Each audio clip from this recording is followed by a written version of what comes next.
Je viens de regarder 2 fois le même résumé pour bien comprendre l'histoire. Je vais vous le faire super rapidement l'histoire, mais c'est le truc le plus court et le plus chargé en détail de l'histoire. Enfin, genre le truc, ça parle tellement bien, c'est tellement complexe en fait, ça parle tellement fort. Non, c'est chaud, c'est chaud, c'est chaud. Bref. Aïe, aïe, aïe, aïe.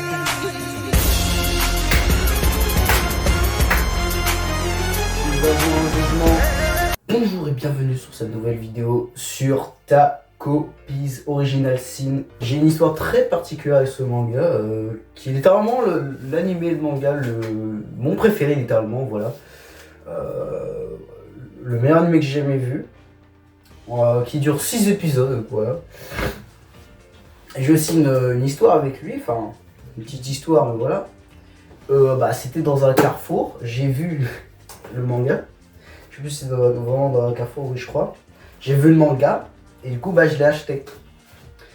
En me disant, ouais, vu le truc, je ne le connais pas. La couverture, déjà c'est très beau. Et surtout, voilà quoi. Ça parle beaucoup niveau... je sens que ça allait parler de choses très très dures. Et j'avais raison. Je l'ai connu avant qu'il soit connu. Du coup, avec l'animé Masterclass Kessé. Du coup voilà, je spoil un peu, mais voilà.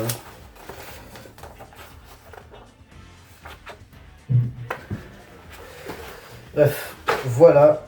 Ça c'était sur le point sur lequel je voulais rebondir. Maintenant, je vais vous parler un peu de l'histoire. Et surtout, on va critiquer et voir pourquoi c'est trop bien. Quels sont un peu les défauts. Je n'ai toujours pas trouvé de défaut jusqu'à...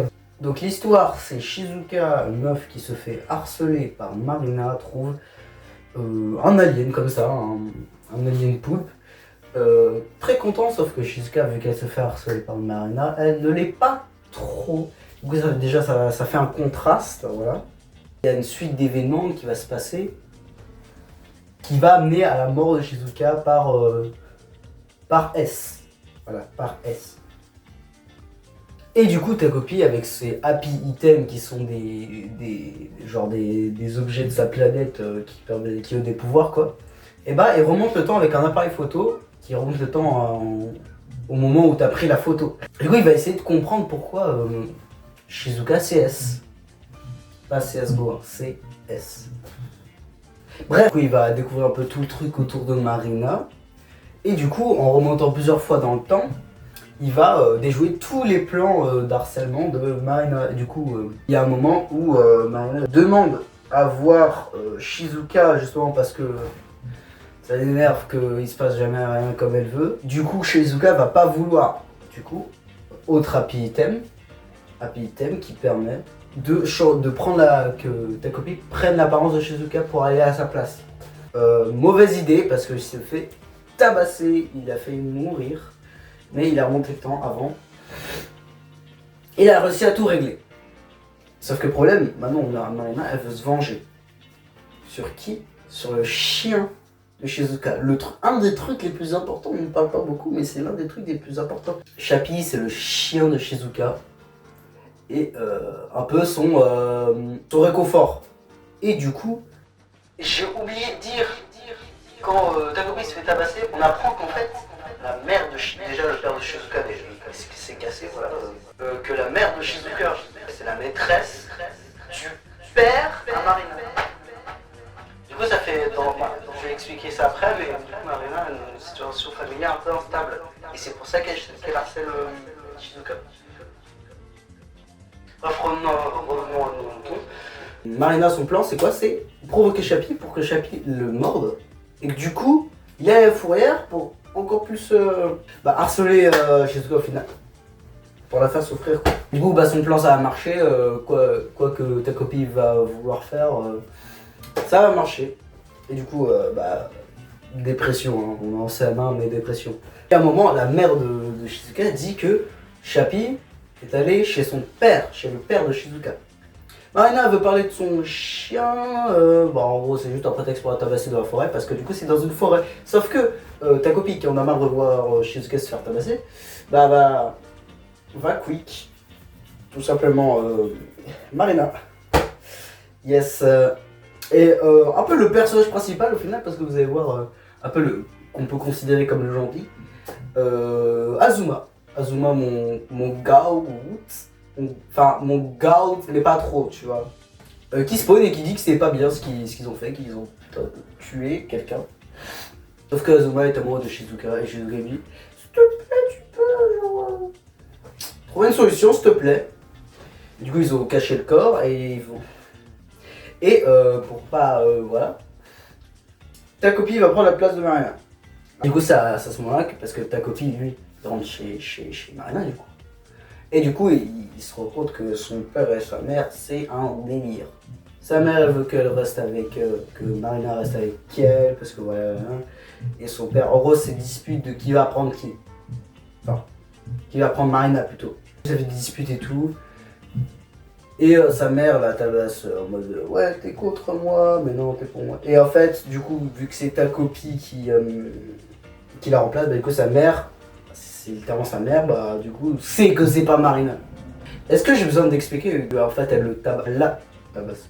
Du coup, vu que ta copine ne comprend pas pourquoi ils se disputent, alors pourquoi ils discutent, discutent. Entre temps, Azuma, Shizuka et ta copine, sauf que c'est Marina, mais on va dire que c'est ta copine parce que c'est ta copine, et planifie d'aller à Tokyo pour aller voir, pour aller chez le père de Shizuka pour récupérer Shopee. Voilà, tout simplement. Je passe les détails, tout ça. Allez voir là, je vais résumer, mais je vais continuer à résumer, mais allez voir la vidéo de Armo Sensei. Voilà, sur la vidéo, sur le résumé de l'histoire, parce que là je fais extrêmement rapidement. Même si c'est très complexe.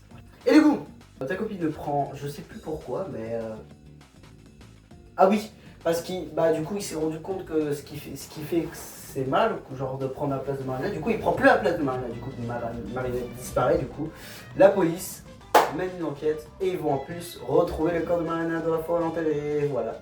Du coup, la police veut interroger un peu tout le monde. Forcément, Azuma, tout ça, Shizuka, surtout Shizuka est suspecté. Parce que du coup, c'est elle qui était la principale cible de Marina qui vient de disparaître, tout simplement. Mais sauf que Shizuka, elle a une interpellation. Pendant les vacances d'été, là où elle devait aller chez son père. Du coup, elle demande à Azuma de se rendre. De se rendre. Du coup, il va le faire parce qu'il est amoureux d'elle. Ah, l'amour, ça fait passer tout. Ah, des fois, c'est dangereux. Du coup, elle va aller chez son père, du coup, ta copine. Son père a des enfants. Son père a un deuxième chien, c'est pas Chapi. Son père ne la reconnaît même pas. D'accord. Et du coup, elle psychote, tout ça. Ouais, ils ont mangé Chapi. Nanana. Et du coup, elle commence à tabasser ta copine. Et là, ta copine a un flash. Et là, c'est le plot twist, le plus gros plot twist que j'ai jamais vu de toute ma vie, d'accord. C'est un giga plot twist. Genre, tout ce qui fait l'essence de cet animé pour moi. Enfin, 75%. Mais quel plot twist. En gros, j'explique le plot twist extrêmement rapidement. Ta copine est venue sur la Terre, initialement, pour aider Marina. Marina va rencontrer Azuma. Ah, genre, aider, c'était genre fonder une femme et je sais plus quoi. Bref. Elle va rencontrer Azuma, elle va se mettre en couple avec Azuma. Elle va dire à sa mère qu'elle est en couple avec Azuma, sauf que Azuma va tomber amoureux de Shizuka. Et du coup, elle va quitter Marina. Il va quitter Marina. Marina va se faire tabasser par sa mère, parce qu'elle est pas contente, parce qu'elle a fait un truc incroyable. Et sauf qu'elle a tout gâché, Marina, aux endroits. Parce que c'est fait quitter, c'est pas de sa faute. Voilà, directement. Elle tente de tuer sa fille. Sauf que c'est Marina qui quick sa mère. Et du coup, c'est tout un truc. Et du coup, il va retourner sur sa planète pour remonter le temps jusqu'à l'époque, jusqu'à là, avec Shizuka, tout ça. J'ai oublié de dire que c'est pour tuer Shizuka qui remonte le temps. Du coup, ça, vu qu'il vient de se rappeler en faisant bien tabasser par Shizuka, il va le dire à Azuma, sauf que Azuma, il s'en bat le coup un peu. Je crois qu'il lui fait une leçon, un truc comme ça. Du coup, Azuma, il va tranquille comme ça. Je sais plus trop ce qu'il fait, les gars. Je sais juste, voilà, j'essaie de résumer le plus rapidement possible. Du coup, ta copie remonte une dernière fois dans le temps, dans la photo. Bah, en fait, le truc était cassé, sauf qu'en utilisant son énergie, il peut réparer le truc pour remonter dans le temps, au temps de la photo, sauf qu'il va disparaître. Et en fait, le deuxième plot, un peu pour moi, c'est que tout est de la faute de ta copine. Parce que si ta copine n'était pas là, tout aurait pu bien se passer. Et du coup, c'est ça qu'on nous montre à la fin. C'est ta copine qui n'est pas là. Et du coup, les Marina et Shizuka, ils deviennent amis et voilà. J'explose. Mon cortex frontal supporte une explosion due à une surcharge d'informations trop bien. Déjà, le premier thème, le thème le plus visible en fait du manga et de l'anime, c'est l'harcèlement. Hein. Marina qui harcèle Shizuka et les conséquences de harcèlement. Bien sûr, on harcèle les personnes, c'est vraiment de la merde. Remettez-vous en question régulièrement parce que des fois tu fais juste des petites blagues et au final ça passe un peu comme de l'harcèlement. Des fois, je psychote un peu sur ça des fois quand je fais des blagues. Alors, très attention à ce que vous dites, à qui vous le dites. Bref, soyez très attentifs sur ce genre de trucs parce que des fois tu te rends même pas compte que tu harcèles quelqu'un. C'est horrible, j'ai pu voir ça. C'est vraiment pas ouf. Et du coup, bah voilà, le thème de l'harcèlement, tout ce que ça peut entourer. Mais il n'y a pas que ça. Et il y a aussi un thème qui n'est pas forcément dans la vie, pour en parler, mais dans les scénarios, dans les œuvres. Ce qu'il faut, attendez. Dans les scénarios, dans les œuvres, comment tu fais un personnage. Tout d'abord, l'innocence. Ta copie, on peut voir sur toute l'œuvre, il perd son innocence. Dès qu'il arrive sur la Terre, il ne sait même pas ce que c'est les blessures. Il est tout le temps content, il est tout le temps heureux. Vers la fin de l'œuvre, il se remet en question parce qu'il a tué quelqu'un. Et il sait qu'il l'a tué, il sait ce que c'est la mort. Il se remet en question, tout ça, il est choc-bas, tout simplement, il est choc-bas. Et du coup, ça fait aussi une perte d'innocence. Par exemple, Azuma, ouais, non, ça c'est un autre truc. Perdu d'innocence, il est en train de se remettre en question, de prendre en maturité, de se rendre compte des actes, de se rendre compte que la vie n'est pas tout rose, voilà. Il grandit, il évolue à l'intérieur de l'œuvre qui fait littéralement 6 épisodes, voilà. En manga, il doit faire genre 3-4 tomes. My Bad, il fait 2 tomes, je viens de le voir. Fils de... Comment en 2 tomes, tu fais des trucs comme ça? 1 sur 2. Ça veut dire quoi? Ça veut dire 1 sur 2 tomes. En 2 tomes. En 2 tomes.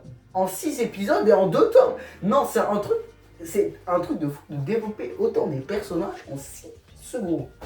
6 épisodes pour le coup. Mais il grandit dans l'œuvre et c'est magnifique à voir. Et aussi, du coup, j'allais parler d'un truc d'Azuma, et là, c'est un deuxième thème du truc. C'est la responsabilité. Et forcément, c'est pas que Azuma, mais c'est Azuma qui le porte le mieux. Azuma a la responsabilité d'avoir tué quelqu'un. Il doit assumer qu'il a tué quelqu'un. Il a la responsabilité comment dire? Comment est-ce que je pourrais formuler ça? Il a la responsabilité de tout remettre en ordre en fait. Il a des charges sur le dos. Il doit s'occuper de choses qui ne sont pas de son arsenal. Il est en ses mains. Il doit s'occuper de trucs judiciaires avec la mort, avec tuer quelqu'un, tous les trucs comme ça. Il est en ses mains. C'est dans l'œuvre, hein. Ils sont en ses membres. CM. Si du coup, ça monte plus en vrai. En vrai, le truc le plus. Là où il y a le moins de. Là où la responsabilité est la plus forte dans le thème, c'est sur les parents, mais ça se montre pas forcément. Par exemple, la responsabilité des parents à littéralement détruire leurs enfants. Parce que sa mère, déjà son père a quitté la mère, tout ça c'est sa responsabilité.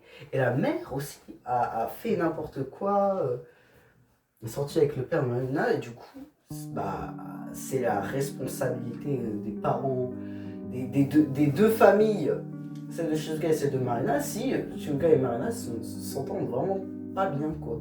Aussi la responsabilité que met la mère de Azuma, parce que la mère de Azuma en fait veut manger des pancakes, et il veut être aussi très studieux, aussi studieux que son frère. Que pour avoir des pancakes et tout ça, il faut avoir des bonnes notes. Et en fait, lui, il a des bonnes notes, mais il n'a pas 100 sur 100. Et ça c'est le twist. Et en fait, ça a fait un temps péter un câble à Azuma, parce qu'il n'arrive pas à être parfait comme son frère, il n'arrive pas à satisfaire sa mère, et c'est sa mère le problème, parce que sa mère est trop concentrée sur les résultats, sur tout comme ça, et du coup ça matrixe l'enfant qui littéralement pète un câble et devient fou, devient fou. Et là il parlait un peu d'écriture de personnages, mais c'est fou comment dans ta copie tu ne sais pas qui est le méchant. Marina, c'est la méchante parce qu'elle harcèle Shizuka, mais c'est pas la méchante parce que c'est pas de sa faute. Shizuka, elle est gentille tout ça. Elle est gentille parce que voilà, elle se fait harceler, mesquine, voilà. Mais elle est méchante parce qu'elle tabasse ta copie, elle manipule Azuma, tout ça. Elle est littéralement heureuse d'avoir tué quelqu'un. Voilà. Ça, c'est une psychopathe, Shizuka. C'est une tarée. Azuma, c'est un peu moins contrasté. Mais c'est gentil. Il est plus... En fait, je pense que c'est le plus gentil. Non, il y a quand même ta copie. Parce qu'en gros, lui... S'il avait dit que c'est... Genre, s'il s'était pas laissé amadouer par Shizuka, on n'en serait pas là. Enfin, on n'en serait pas là dans l'histoire, tout ça. Enfin, pas vraiment. C'est-à-dire que c'est lui, en fait, qui est le plus clean dans l'histoire. De ta copie, bon, elle a tué 2-3 personnes, hein, donc. Et puis, du coup, t'as ta copie, en fait, qui tue des gens sans faire exprès. Enfin, sans faire exprès, parce qu'il n'a pas la conscience. Il tue des gens sans faire exprès, parce qu'il veut régler des problèmes, tout ça. Et en fait, c'est son innocence qui joue contre lui. Mais ta copine n'a pas un mauvais fond. En fait, tout le monde n'a pas de mauvais fond. Enfin, jusqu'à... Non, en vrai, si. Tout le monde n'a pas un mauvais fond, mais tout le monde a des bons côtés et des mauvais côtés. Et ça, pour moi, c'est une écriture de personnage masterclass. T'as pas de méchant, t'as pas de gentil, t'as juste des personnages. C'est aussi de la faute à ta copine si tout ça est arrivé. C'est une pépite. Je sais plus. Les gens ont écrit série en 2 tomes. Donc voilà, c'est une pépite éditée aux maisons d'édition, à la maison d'édition Pika, créée par Taizan 5, c'est un pseudo j'imagine parce que t'as pas un 5 dans ton nom. Série en 2 tomes, masterclass, tout simplement. Est-ce que j'ai d'autres choses à dire parce que j'ai l'impression que j'ai oublié quelque chose? Eh bien, je crois que c'est tout pour cette vidéo. J'espère que vous avez aimé, j'espère que vous avez bien aimé mon analyse. Faites des retours, voilà, pour me dire qu'est-ce qui va pas. Manga de fou, hein. L'un de mes animés, si ce n'est l'animé, mon animé préféré, c'est vraiment une pépite. C'est à lire, à connaître absolument. C'est quelque chose qui m'a beaucoup aidé dans l'écriture de certains personnages et de certaines histoires. Ça parle de thèmes très forts en très peu de contenu. C'est écrit sur manga que c'est 2 tomes et l'animé fait 6 épisodes. Hein. Même pas la moitié de certains animés saisonniers qui n'ont même pas de saison 2, tu vois, c'est 12 épisodes. Voilà, c'est 6 épisodes et pour moi je ne vois aucun défaut. Le truc est bien écrit, les personnages sont bien écrits, l'histoire est bien écrite, le scénario se déroule bien, ça parle bien des sujets que ça aborde. c'est facile à interpréter, même moi j'ai réussi à l'interpréter. Ça parle pas dans le vide, quoi. Ça parle pas dans le vide. C'est vraiment, ça prend au trip, c'est quelque chose. C'est quelque chose. Et franchement, en regardant ta copie et en lisant ta copie, pour moi, il n'y avait aucune possibilité de happy ending. Et au final, bah, il y a une possibilité. Et c'est même arrivé, il y a une happy ending dans cet animé. Qui me rend très heureux parce que je suis dépressif depuis cet animé déjà. Franchement, là où ça réussit le plus, c'est les personnages. Pour moi, c'est quelque chose de fou de faire des trucs comme ça avec des personnages, quoi. Genre, c'est pas des méchants, c'est pas des gentils, c'est pas des anti-héros, c'est des personnages. C'est des enfants, des humains qui doivent faire face à la vie. Je peux considérer ta copie comme un enfant, comme tous les autres personnages.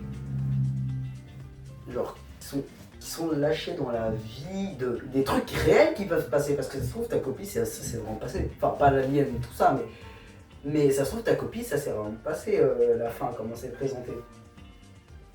Et même juste comment le début s'est présenté, ça arrive presque tout le temps. Alors, c'est vraiment un truc qu'il faut pas négliger. Qu'on néglige, mais qu'on dit qu'on néglige pas, mais qu'on néglige parce que voilà, quand on regarde les résultats des écoles, bon voilà quoi, hein. Quand on regarde les news, on sait que bon, c'est pas ça quoi niveau lutte contre l'harcèlement, mais bon. Et sinon pour moi c'est une fin de tournage. Tchuss.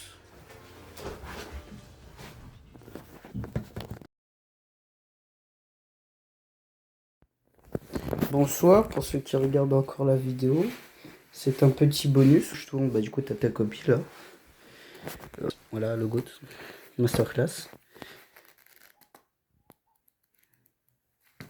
Voilà. Il y a un lit là. En fait c'est pas ma chambre d'amis que je prends pour tourner parce que dans ma chambre il y a des gens. Enfin il est dans la chambre de mon frère qui fait un peu. Il fait un peu de bruit mon frère. Donc il y a la chambre de mon frère juste à côté de ma chambre. Donc puis même mes parents en bas qui font des trucs. Donc ici c'est l'endroit le plus calme. Bon voilà, c'est chill, il y a une petite armoire, petite porte là, petite chaise. De toute façon vous le voyez dans le truc. Il y a une carte de la Guinée, mes origines. Voilà. J'espère que la vidéo vous aura plu encore une fois, abonnez-vous. Lâchez un like, puis moi je vais travailler parce que j'ai des trucs à faire moi.